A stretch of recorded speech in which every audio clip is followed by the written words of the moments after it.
ॾिसी रहिया आहियो सिंध ग्रीन न्यूज़। मां आहियां गुलज़ार अहमद चांडियो। ख़बरुनि जो सिलसिलो जारी आहे। हाणे ख़बरूं शामिल कंदासीं।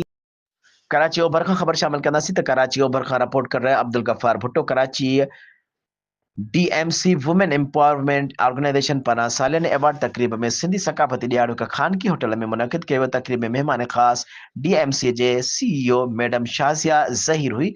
तक़रीब में औरतुनि जे वॾी अंग शिरकत कई, जिन में मैच मेकर्स, किंग शेफ ऐं ब्यूटिशियंस ऐं सोशल मीडिया एक्टिविटीज़, मेहंदी माहिर ऐं ग्राफिक डिज़ाइन, ड्रेसिस डिज़ाइन, जॾहिं त तक़रीब में नअत ख़्वाननि ऐं ॿियनि शोबनि जे औरतुनि शिरकत कई ऐं सिंधी सक़ाफ़त जो ॾियारो जोश ऐं जज़्बे सां मल्हायो वियो। DMC ट्रेनिंग अकेडमी जे ट्रेनर्स खे ट्रॉफी, शील्ड, सर्टिफिकेट ऐं क़ीमती तोहफ़नि सां गॾु सर्टिफिकेट ऐं गिफ्ट बॉक्स ऐं अजरक उठाया विया। उन मौक़े ते मीडिया सां ॻाल्हाईंदे मैडम शाज़िया ज़हीर चयो त संदसि कम खे हुकूमती सतह ते बि भरपूर मोट मिली आहे।